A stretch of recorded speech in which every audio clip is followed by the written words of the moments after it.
polémique en France. François Hollande, vous auriez trompé Julie Gaillet ? Vous avez vu comme je suis un tombeur, un dos juin. Je paie pas de mine, mais j'emballe. D'ailleurs, je sens, Simone, que vous succombez déjà à mon charme, petite coquine. Vous sentez cette chaleur sensuelle qui monte en vous ? Eh bien, c'est l'effet François. Non, mais ça va aller.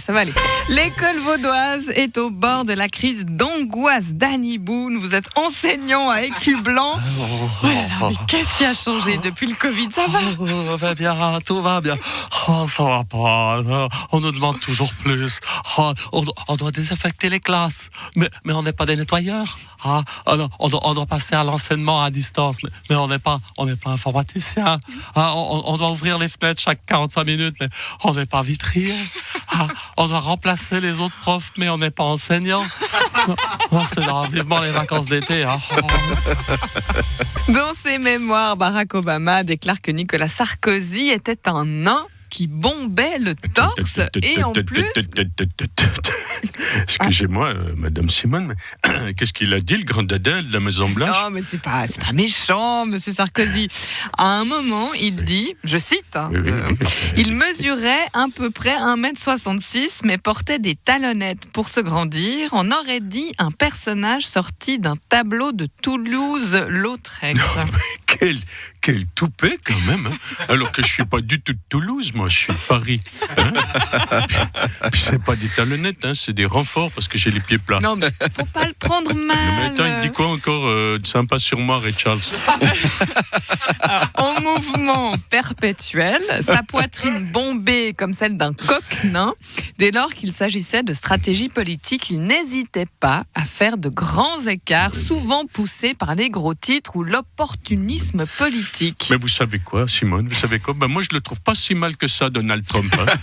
Lui, au moins, il sait reconnaître les grands hommes. C'est la soupe à la grimace entre l'Union européenne et la Grande-Bretagne pour régler le Brexit. Jane Birkin, vous êtes d'origine britannique. Ouais. Que pensez-vous de tout ça ? Eh bien, je crois que ça, c'est vraiment la merde.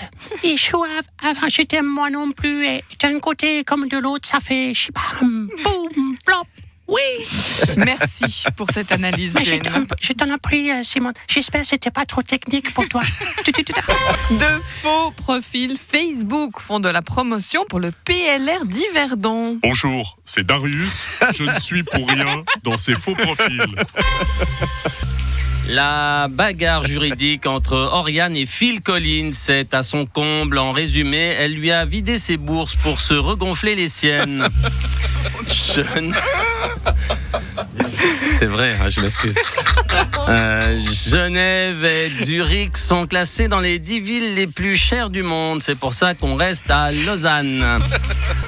Le Conseil d'État genevois a décidé d'un assouplissement du reconfinement partiel. Les salons de coiffure et les instituts d'esthétique pourront rouvrir samedi. Alain Morisot et Micheline Calmiret sont soulagés.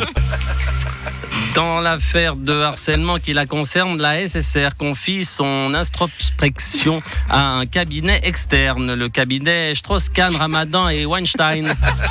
Voilà, c'est la fin de ce journal. Je n'ai rien d'autre à vous dire. Bonsoir. Je suis le Picsou sur quoi, le gars qui engrange mais qui redonne pas. Il n'y a pas encore assez de misère, assez de galère. Je garde tout votre argent pour moi, j'ai des milliards sous mon matelas. Il faut faire des économies pour le jour où on aura un souci. Mais quand les soucis arrivent, c'est ma dérive. Je veux pas sortir le crapaud pour les artistes, pour les bistrots. Je garde mes sous, je garde mes sous, je garde tous mes petits sous. Je garde mes sous, je garde mes sous, je garde tous mes petits sous. Vos sous, je les entasse, pas pour vos terrasses. Je garde mes sous, je garde mes sous, je garde tous mes petits sous. Je garde mes sous, je garde mes sous, je garde tous mes petits sous, tous mes petits sous, tous mes petits sous, tous mes petits sous, tous mes petits sous, tous mes petits sous. Il en manque une.